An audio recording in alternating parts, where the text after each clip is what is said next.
representation of graph. ഒരു ഗ്രാഫിൻ്റെ ഒരു definition, graph എന്താണെന്നുള്ളതെല്ലാം കഴിഞ്ഞ സെഷനിൽ നോക്കിയിരുന്നു. ഇനി അടുത്തത് ഗ്രാഫ് എങ്ങനെ റെപ്രസെൻറ്റ് ചെയ്യാം എന്നുള്ളതാണ്.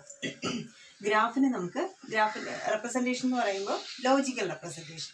ഗ്രാഫിന് 3 ലോജിക്കൽ റെപ്രസെൻറ്റേഷൻസ് ആണ് ഉള്ളത്. First array based representation.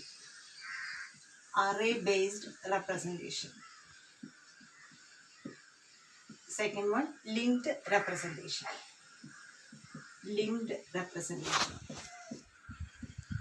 Third one, set representation. നമ്മുടെ ഗ്രാഫ് നമ്മൾ എന്താണെന്ന് കണ്ടിരുന്നു. ഗ്രാഫിൻ്റെ ടെർമിനോളജീസ് ഒക്കെ നോക്കിയിരുന്നു. ഇനി ആ ഗ്രാഫ് എങ്ങനെ റെപ്രസെൻറ്റ് ചെയ്യാമെന്നുള്ളതാണ്. ഗ്രാഫിന് 3 റെപ്രസെൻറ്റേഷൻസ് ഉണ്ട്. First array based representation, second linked representation and third one set representation. ഇതിൽ ഫസ്റ്റ് അറേ ബേസ്ഡ് റെപ്രസെൻറ്റേഷൻ നോക്കാം. അപ്പോൾ അറേ ബേസ്ഡ് റെപ്രസെൻറ്റേഷൻ നമ്മൾ അറേ കണ്ടതാണ്.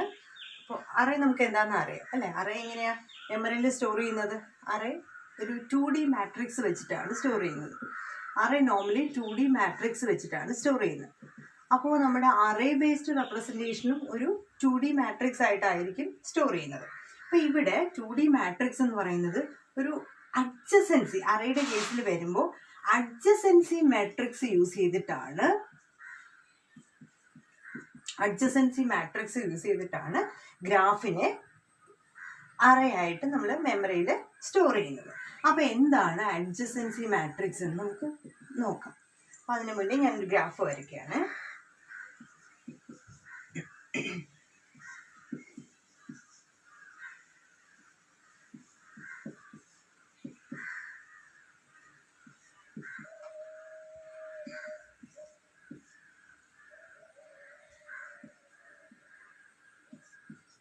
ഒരു ഗ്രാഫാണ്. അപ്പോൾ ഇത് എന്താണ്, നമ്മൾ 2 ടൈപ്പ് ഗ്രാഫ് നമ്മൾ നോക്കിയിരുന്നു, ഡയറക്റ്റഡ് ഗ്രാഫും അൺഡയറക്റ്റഡ് ഗ്രാഫും. ഇത് ഡയറക്റ്റഡ് ഗ്രാഫാണ്. എങ്ങനെ മനസ്സിലാവും? എല്ലാ എഡ്ജസിലും നമുക്ക് ഡയറക്ഷൻസ് കൊടുത്തിട്ടുണ്ട് അല്ലേ? അപ്പോൾ ഇവിടെ ഡയറക്ഷൻ എഡ്ജ് എങ്ങനെ പറയുന്നത്? A to B ആണ് എഡ്ജ് പറയുന്നത്. അതുപോലെ B to C, A to C, A to D, D to C അങ്ങനെയാണ് എഡ്ജ് പറയുന്നത്. ഇപ്പോൾ A to B എഡ്ജ് ഉണ്ട്, B to A എഡ്ജ് ഇല്ല. കാരണം അവിടെ നമ്മൾ ഡയറക്ഷൻ പറഞ്ഞിട്ടുണ്ട്. ഇതിനിപ്പോൾ എന്താ അഡ്ജസൻസി മാട്രിക്സ് എന്ന് നോക്കാം. അപ്പോൾ അതിന് മുന്നേ നമ്മുടെ അറേ ബേസ്ഡ് റെപ്രസെൻറ്റേഷൻ, അതായത് അഡ്ജസൻസി മാട്രിക്സ് റെപ്രസെൻറ്റേഷൻ എന്ന് പറയുന്നതാണ് മോസ്റ്റ് കംഫർട്ടബിൾ ആയിട്ടുള്ള ഗ്രാഫിൻ്റെ റെപ്രസെൻറ്റേഷൻ. അപ്പോൾ ഇതിൻ്റെ അഡ്ജസൻസി മാട്രിക്സ് എങ്ങനെ എഴുതാം എന്നുള്ളതാണ് ഫസ്റ്റ് പറയുന്നത്. അപ്പോൾ നമുക്ക് ആദ്യം നോക്കേണ്ടത് ഗ്രാഫിൽ എത്ര വെർട്ടിസസ് ഉണ്ടെന്നാണ്. ഇപ്പോൾ എത്ര വെർട്ടിസസ് ഉണ്ട്? 1 2 3 4 വെർട്ടിസസ് ഉണ്ട് അല്ലേ? അപ്പോൾ 4 വെർട്ടിസസ് ഉണ്ടെങ്കിൽ ഒരു ഗ്രാഫിനെ അഡ്ജസൻസി മാട്രിക്സ് എഴുതുമ്പോൾ എങ്ങനെ റെപ്രസെൻറ്റ് ചെയ്യാൻ ചോദിച്ചാൽ അതിനകത്ത് 4 കോളംസും 4 റോസും ഉണ്ടാവും. 4 കോളംസും 4 റോസും. അപ്പോൾ അതായത് ഒരു 4x4 മാട്രിക്സ് അല്ലേ?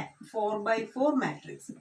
അപ്പോൾ ഒരു 4x4 മാട്രിക്സിനെ അറേ ആയിട്ട് 2D അറേ ആയിട്ട് റെപ്രസെൻറ്റ് ചെയ്യുമ്പോൾ അതിൻ്റെ സൈസ് നമ്മൾ മെൻഷൻ ചെയ്യുന്നത് എങ്ങനെയാണ്?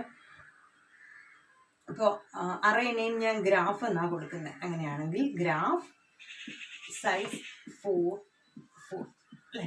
4 റോസും 4 കോളംസും എങ്ങനെയായിരിക്കും അറേ ഡിക്ലെയർ ചെയ്യുന്നത്? അപ്പോൾ അതൊക്കെ ആണല്ലോ. അപ്പോൾ ഇനി ഇതിൻ്റെ അറേ അഡ്ജസൻസി മാട്രിക്സ് എങ്ങനെ എഴുതുവാണെന്ന് പറയുകയാണേ. നോക്കിയേ, 4 കോളംസും 4 റോസും ഉണ്ട് നമുക്ക്. അപ്പോൾ ഫസ്റ്റ് റോസ് എഴുതുകയാണ്. ഓരോ റോയുടെയും ലേബൽ അല്ലെങ്കിൽ നെയിം ചെയ്യുന്നത് നമ്മുടെ വേർട്ടിസസിൻ്റെ നെയിമാണ്. ഇപ്പോൾ A, B, C, D rose എല്ലാം ലേബൽ ചെയ്തിട്ടുണ്ട്. അതുപോലെ നമുക്ക് കോളംസും വരും. കോളംസും സെയിം ഏതാണ്? വേർട്ടിസസിൻ്റെ നെയിം തന്നെയാണ്. A, B, C and D.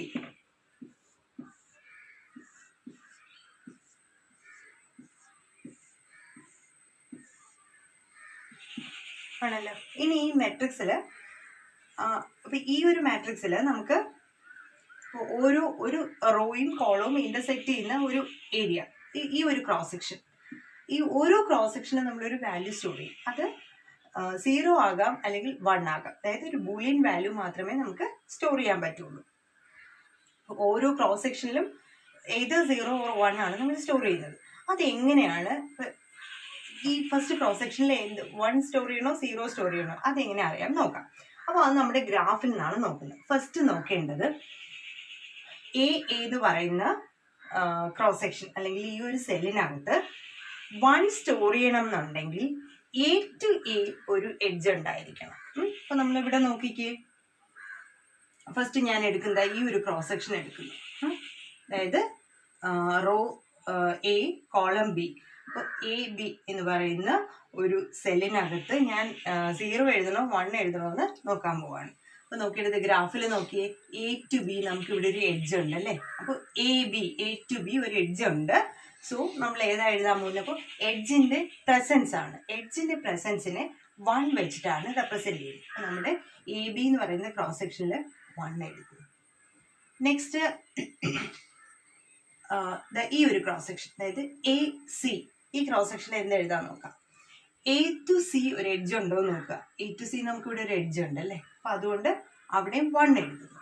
Next ഈ ഒരു ക്രോസ് സെക്ഷൻ നോക്കുന്നു, A to D നമുക്ക് വീണ്ടും എഡ്ജ് ഉണ്ട്. സോ അവിടെ 1 എഴുതുന്നു. അടുത്തത് ഇവിടെ ഒരു ക്രോസ് സെക്ഷൻ നമ്മൾ അങ്ങനെ തന്നെ ഇട്ടിരുന്നു, ഒന്നും എഴുതിയിരുന്നില്ല അല്ലേ. എന്താണ് A to A ഇവിടെ ഉണ്ടോ? ഒരു എഡ്ജ് ഇല്ല അല്ലേ. എഡ്ജ് ഉണ്ടാകും, നമ്മൾ പഠിച്ചിരുന്നു, സെൽഫ് ലൂപ്പ് ഒക്കെ പഠിച്ചിരുന്നു. സെൽഫ് ലൂപ്പ് ഉണ്ടെങ്കിൽ ഇവിടെ 1 എഴുതാൻ മതി. ഇപ്പോൾ ഇവിടെ എഡ്ജ് ഇല്ല, സെൽഫ് ലൂപ്പ് ഒന്നും ഇല്ല. സോ നമുക്ക് അവിടെ 0 കൊടുക്കാൻ പറ്റുള്ളൂ. അതായത് 0 എന്ന് പറഞ്ഞാൽ ഒരു എഡ്ജിന്റെ ആബ്സെൻസ് ആണ്. 1 എന്ന് പറയുന്ന എഡ്ജിന്റെ പ്രസൻസ്. ഇപ്പൊ 0 എന്ന് പറഞ്ഞാൽ ആബ്സെൻസ് ഓഫ് എൻ എഡ്ജും 1 എന്ന് പറഞ്ഞാൽ പ്രസൻസ് ഓഫ് എൻ എഡ്ജ്. ഇനി നോക്കിയേ, BA അടുത്ത cross section B to A നമുക്ക് എന്ത് എഴുതണം നോക്കാം. B to A ഇവിടെ എഡ്ജ് ഇല്ല. എഡ്ജ് ഇല്ലാത്തത് കൊണ്ട് നമുക്ക് അവിടെ ആബ്സെൻസ് ആണ്. Absence of edge is represented by 0. ഇനി നെക്സ്റ്റ് ക്രോസ് സെക്ഷൻ ഏതാണ്? B to B ഇവിടെ സെൽഫ് ലൂപ്പ് ഇല്ല. സോ അവിടെയും 0 തന്നെ കൊടുക്കാം. നെക്സ്റ്റ് B to C നമുക്ക് എഡ്ജ് ഉണ്ട് അല്ലേ, അതുകൊണ്ട് അവിടെ 1 കൊടുക്കാം.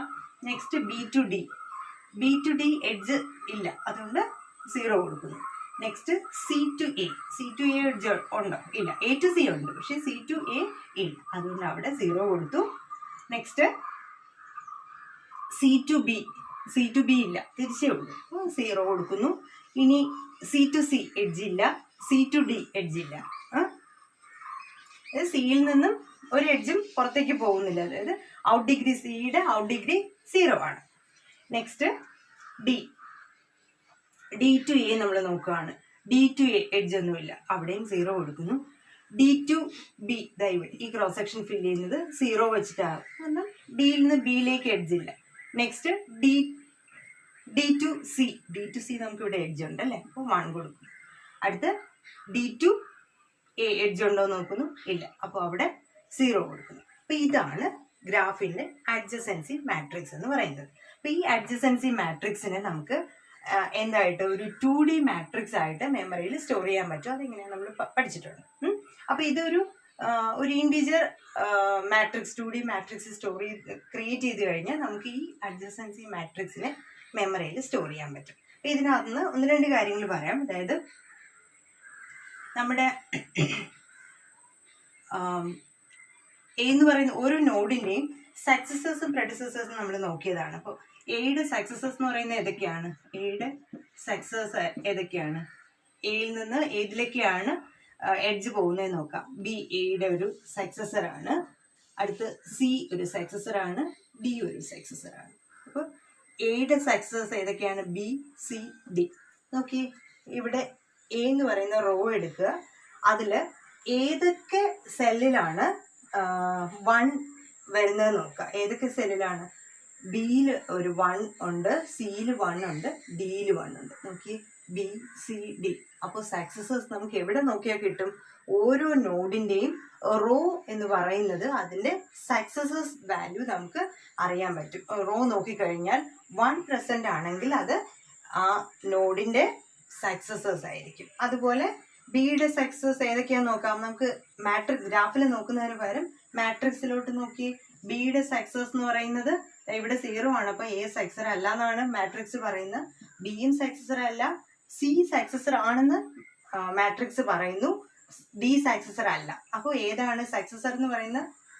1 ഉള്ളൂ എന്നാണ് നമ്മൾ പറഞ്ഞല്ലേ. അപ്പോൾ നോക്കാം, ബിയുടെ സക്സസർ എന്ന് പറയുന്നത് C ആണ്. ബിയുടെ സക്സസർ എന്ന് പറയുന്നത്. അടുത്ത സിയുടെ സക്സസ് നോക്കിക്കഴിഞ്ഞാൽ ആ റോയിൽ എല്ലാം 0 ആണ്. അതായത് സക്സസ് ഒന്നും തന്നെ ഇല്ല. സിക്ക് സക്സസ് ഒന്നും തന്നെ ഇല്ല അല്ലേ. അതായത് ഔട്ട് ഡിഗ്രി 0 ആണ്. നെക്സ്റ്റ് ഡിയുടെ കേസ് നോക്കിയേ. സക്സസർ ഏതാന്ന് പറയുന്നുണ്ട്?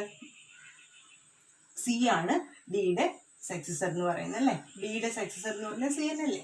ഓക്കെ അല്ലേ. നെക്സ്റ്റ് പ്രെഡസസേഴ്സ് നോക്കാം. പ്രെഡസസർ ഇപ്പോൾ നമ്മൾ ബി എന്ന് പറയുന്ന നോഡ് എടുക്കുന്നു.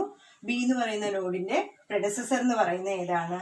ബിക്ക് ഒരു പ്രെഡസസറേ ഉള്ളൂ അല്ലേ, എ മാത്രമേ ഉള്ളൂ.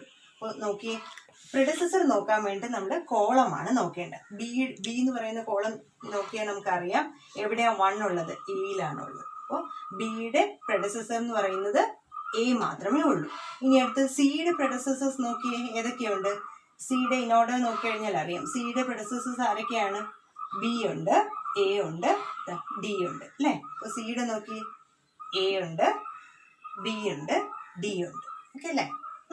അപ്പോൾ നമുക്ക് ഈ അഡ്ജസൻസി മാട്രിക്സിൽ നിന്ന് പ്രെഡസസേഴ്സും സക്സസേഴ്സും ഐഡന്റിഫൈ ചെയ്യാൻ പറ്റും. ഓക്കെ ആണല്ലോ.